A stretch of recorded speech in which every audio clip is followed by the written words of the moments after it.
Around 1020 BC, the Valley of Elah, a giant steps forward, defying an entire army. They cower in fear, their only protection, a boy, barely a teenager and wearing no armor.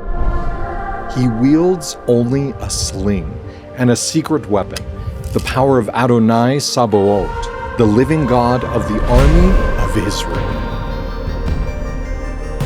It's one of the most famous tales ever told, the ultimate underdog story. But what if it's not the story you've been told? Was the giant really even named Goliath? Was he actually slain by David? And how does this moment point toward the Messiah, the Son of David? Join us as we investigate the story, separating history from legend. This is the showdown of David versus Goliath.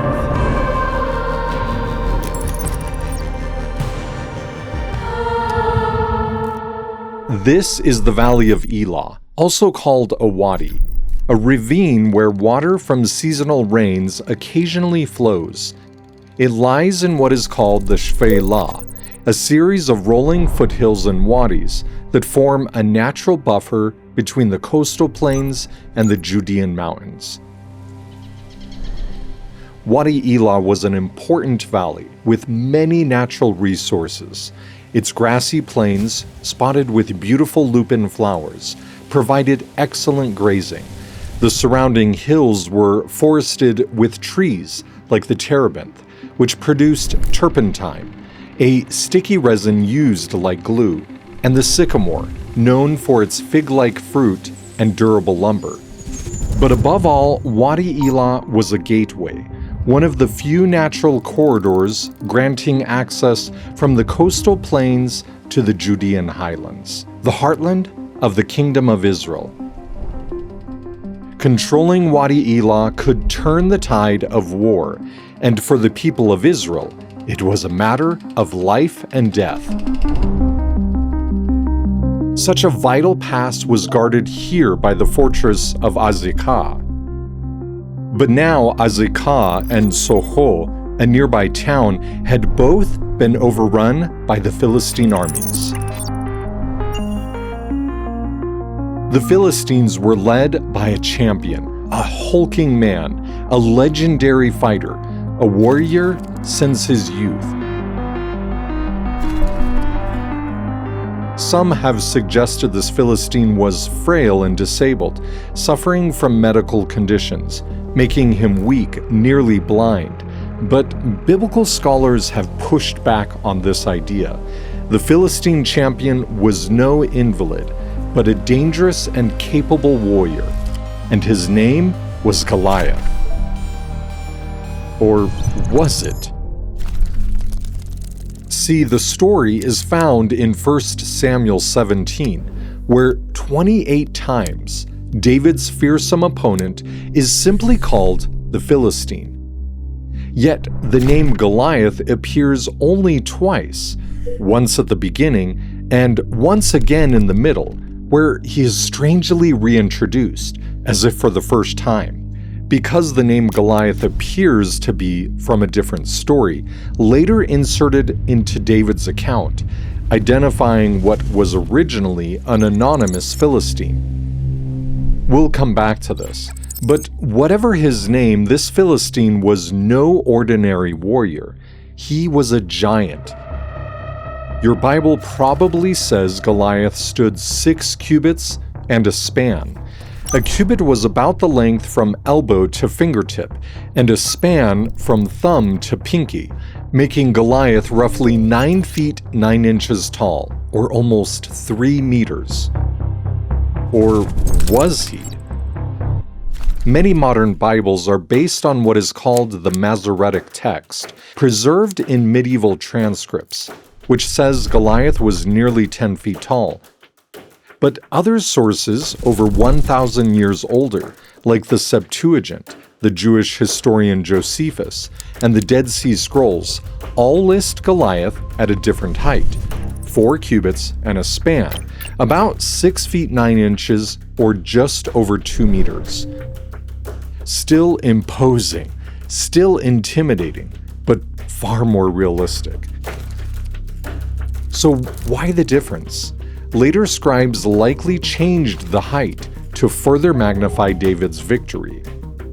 That said, in a world where the average man stood about 5.5 feet tall, Goliath, at nearly 7 feet, was still every bit a giant. He towered over his opponents, especially a young shepherd boy. And unlike David, Goliath was an elite warrior, a walking arsenal, massive, powerful, armored from head to toe, with more weapons than he had hands to wield. Samuel seems to paint Goliath as a composite image, the embodiment of Israel's greatest enemies, clad in the armor and weapons of the most powerful nations in the ancient world. First, he wore the helmet and armor of the Assyrians. Cast of bronze with a pointed top, his helmet increased his already intimidating size. His mail armor was made with overlapping bronze scales, sewn into a leather or linen coat, weighing around 126 pounds, making him look just like the Assyrians of old. Second, he wore bronze greaves. This was not typical Middle Eastern armor, but rather came from Greek and Mycenaean warriors. Goliath's massive spear was tipped with an iron head, weighing roughly 15 pounds, and its shaft was like a weaver's beam. This strange wording has puzzled scholars for decades, but it could refer to a leather loop attached to Goliath's spear shaft, called an ankyle. This loop was typical of Greek throwing spears. It generated extra force, spin, and distance, meaning little David, his sling in hand, was very much within the range of the giant's spear. And slung across Goliath's back was a bronze kidon. This is a strange Hebrew word. Some Bibles translate it as javelin, shield, or even a target, but many scholars believe it actually refers to a sickle-shaped sword resembling an Egyptian khopesh. And before Goliath stood a shield-bearer, carrying the giant's massive standing shield, just like those used by the Assyrians. 1 Samuel wants you to feel like Goliath was invincible, protected by Assyrian armor, with a Grecian spear and greaves, wielding an Egyptian sword. Goliath was an exaggerated combination of Israel's greatest threats, the warrior cultures that surrounded them, a symbol of all they fought against. But this isn't what a Philistine looked like. The Philistines were mighty warriors from lands near Greece. They invaded not only Israel but also Egypt. The Temple of Ramesses III shows the pharaoh defeating several armies, including these distinct warriors, the Philistines. Notice they wear no bronze helmets, but plumed headdresses with a leather cap. They have no scale armor, but a leather and metal corselet. They have no greaves, and they carry round shields, not towering rectangular ones.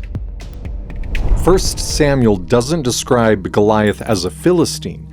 Instead, it goes out of its way to create a monster, a symbol. And this monster was marching straight into the heart of Israel. The Philistines advanced from the mighty city of Gath, one of the major Philistine capitals, located here along the coastal plain, the hometown of Goliath.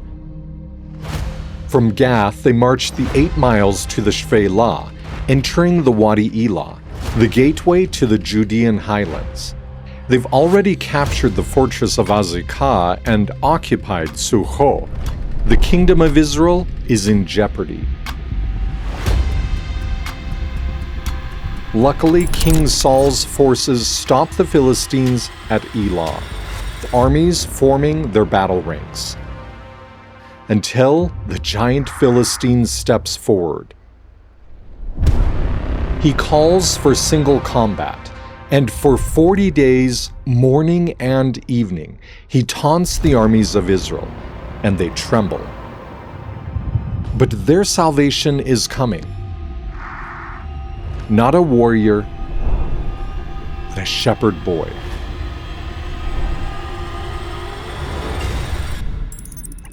So, who was David? The youngest of 7 sons, David hailed from the small village of Bethlehem. Despite his youth, he had been anointed by the prophet Samuel and was destined for greater things, even the throne of Israel. And now his destiny was calling him. Sent by his father Jesse, David traveled the 14 miles from Bethlehem to the Wadi Elah, carrying bread and cheese for his 3 older brothers, soldiers in the Israelite army. Arriving in Elah, David sees the massive Philistine. He hears his taunts and watches the Israelites cower. Shocked, David asks, "Who is this Philistine, that he should defy the armies of the living God?" David's boldness catches the attention of King Saul, and David courageously volunteers to fight the giant, having faith that the Lord will save him from the Philistine. Impressed but also desperate, Saul accepts. His armor-bearer dresses David in the royal battle gear, helmet, mail, and sword. The shepherd boy struggles to walk, and David admits that he has no military experience. Or does he? Because David already has a reputation. In the previous chapter, before Goliath even appears, members of Saul's court knew who David was. A mighty valiant man, and a man of war.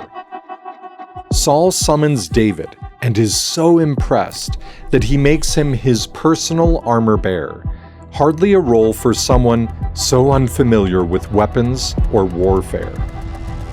So rejecting Saul's armor, David descends into the wadi below. There he collects 5 perfect slinger stones, weighing roughly 2.5 ounces, about the weight of a sea-sized battery. While simple, a sling was a deadly precision weapon, capable of hurling stones over 90 miles per hour. A blow to the head of only 20 joules can cause unconsciousness. A sling could strike with far greater force. But David would need to strike first, for he stood within range of the Philistine's throwing spear. As David approaches, Goliath laughs and taunts him. He expected a warrior like himself, not a young boy. David returns the giant's taunt. "You come to me with sword and spear and javelin, but I come to you in the name of Adonai Sabaoth, the God of the armies of Israel, whom you have defied." And with that declaration, David transforms the duel from a contest between 2 men into a contest between gods. For David does not rely on his abilities with a sling, but his faith in the divine warrior, the God of Israel. The Philistine advances, weapons in hand, and the shepherd runs to meet him. In an instant, David reveals his sling and hurls his stone.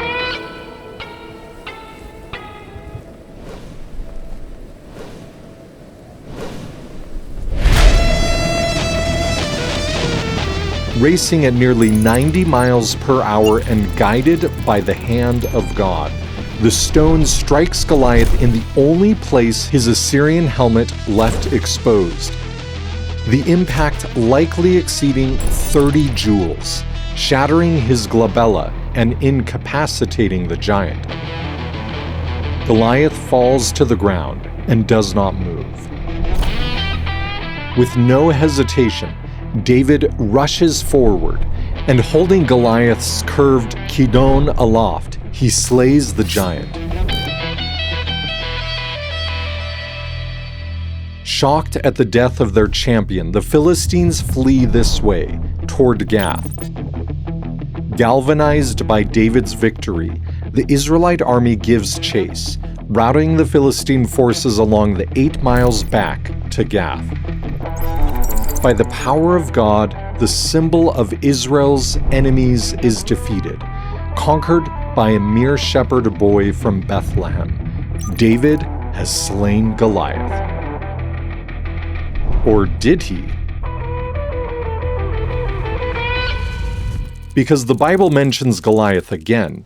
In 2 Samuel 21, it identifies Goliath as a Gittite, a Philistine from Gath, and uses the same wording, the shaft of whose spear was like a weaver's beam.